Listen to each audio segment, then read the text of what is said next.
नमस्कार मित्रों, आपको मेरे YouTube एस्ट्रोलॉजिकल चैनल में फिर से स्वागत है। मित्रों, आज मैं एक बहुत ही महत्वपूर्ण विषय आपके लिए लेकर आया हूँ। ये आध्यात्मिक दृष्टि से भी बहुत महत्वपूर्ण है। मित्रों, हाँ, मैं मौन व्रत के बारे में बोल रहा हूँ।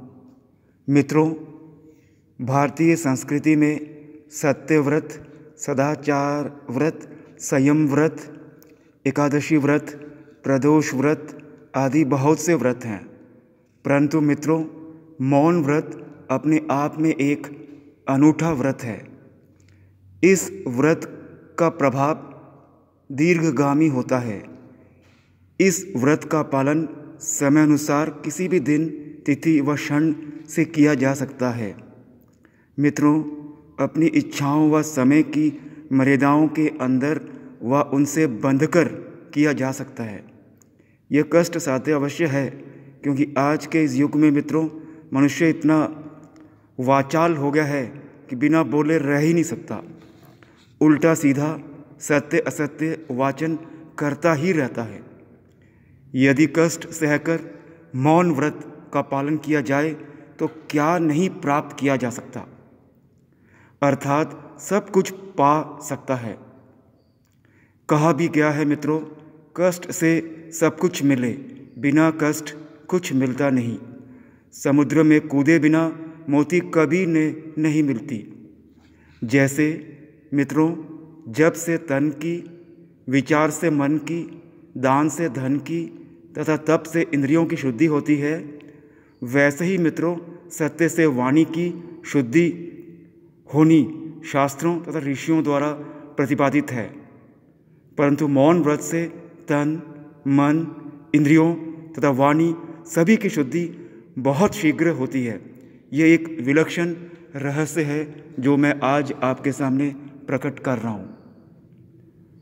मित्रों, कुछ करने या कुछ ना करने का दृढ़ संकल्प आपके ऊपर है। लौकिक एवं परलौकिक दोनों प्रकार की सिद्धियों की प्राप्ति दृढ़ संकल्प से ही होती है।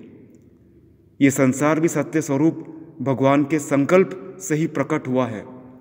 मित्रों, मौन व्रत से मनुष्य मस्तिष्क या मन में जो संकल्प विकल्प उठते रहते हैं, उन पर नियंत्रण होता है। यदि संकल्प विकल्प भगवाननिष्ठ हो तो सार्थक होता है, परंतु सदैव ऐसा नहीं होता। भगवान की माया शक्ति का प्रत्यक्ष प्रभाव है ये जगत।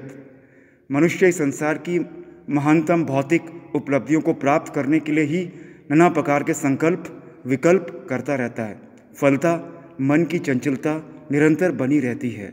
जितने क्षण मन कामना शून्य हो जाता है, उतने ही क्षण ही योग की अवस्था रहती है। मौन व्रत द्वारा निश्चित रूप से मन को स्थिर किया जा सकता है। मित्रों, ऋणात्मक ऊर्जा को धनात्मक ऊर्जा में परिवर्तित किया जा सकता है। मौन व्रत रखने से भौतिक कामनाओं से मुक्ति के साथ साथ परस्पर अनावश्यक वाद विवाद से भी बचा जा सकता है।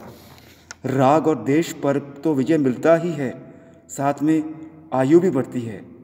जितने समय तक साधक मौन व्रत रखता है, उतने काल तक असत्य बोलने से मुक्त रहता है।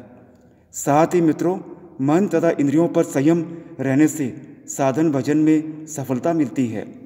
भजन में एकाग्रता एवं भाव का अधिक महत्व है। भाव सिद्ध होने पर क्रिया गौण तथा भाव प्रदान हो जाता है। मित्रों, मौन व्रत से आत्मबल बहुत अधिक बढ़ जाता है। संसार में अनेक प्रकार के बल हैं, जैसे शारीरिक, आर्थिक, सौंदर्य, विद्या, सत्ता का बल।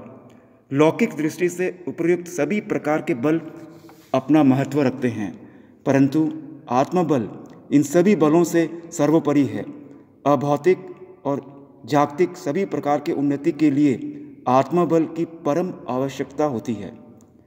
मौन व्रत से आत्मबल में निरंतर वृद्धि होती है। मनुष्य सत्य वस्तु की ओर बढ़ता है। भगवान सत्य स्वरूप है और उनका विधान भी सत्य है। मित्र, मैं बता दूं, शरीर, धन, रूप, विद्या तथा सत्ता का बल मनुष्य को अंधा बना देता है। इनमें से एक भी बल हो तो मनुष्य दूसरों के साथ अनीतिमय व्यवहार करने लगता है। जरा सोचो मित्र, जिनके पास ये पांचों बल हो उसकी गति क्या होगी। मित्रों, मौन व्रत ही ऐसा साधन है जिससे व्यक्ति स्वस्थ हो जाता है।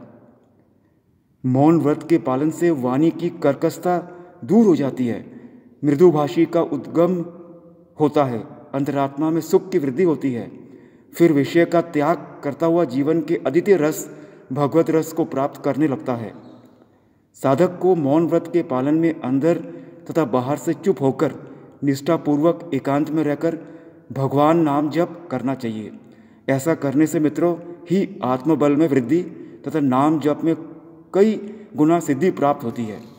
मित्रों, प्रत्येक साधक को दिन में 1 घंटे, सप्ताह में 1 दिन एकांतवास कर मौन व्रत धारण कर भगवत भजन करना चाहिए। यह बड़ा ही श्रेष्ठकार साधन है। यूं भी साधक को नियमित जीवन में उतना ही बोलना चाहिए जितना आवश्यक है। अप्रिय सत्य नहीं बोलना चाहिए। निरंतर निष्ठापूर्वक भगवत नाम जप से वाक सिद्धि हो जाती है। मित्रों, मैं बता दूं, मौन व्रत का पालन बहुत सावधानी पूर्वक करना चाहिए। प्राचीन समय में हमारे ऋषि मुनि मौन व्रत तथा सत्य भाषण के कारण ही वाक सिद्ध हो गए थे। यदि हमारी इंद्रियां तथा मन चलयमान रहे तो मौन व्रत पालन करना छलावा मात्र ही रह जाएगा। मित्रों, मूल रूप से वाणी संयम तो आवश्यक है ही, किंतु उससे भी अधिक आवश्यक है चित्त वृत्तियों का संयम। चित्त वृत्तियों का संयम ही वास्तव में मुख्य मौन व्रत है। ये साधनावस्था की उच्चतम श्रेणी है, जहाँ पहुंचकर ब्रह्मानंद, परमानंद, आत्मानंद की अनुभूति होने लगती है। अतः धीरे धीरे वाक संयम का अभ्यास करते रहें मित्रों। मौन व्रत का अभ्यास करें, जीवन में कहाँ से कहाँ पहुँच जाएंगे। जितने भी बड़े महापुरुष हुए, कहीं ना कहीं जीवन में मौन व्रत का पालन किया। मौन व्रत एक बाहरी मात्रा में एक ऊर्जा है जो आपके जीवन को बदल देगी। धन्यवाद मित्रों, मेरे चैनल को सब्सक्राइब करिए।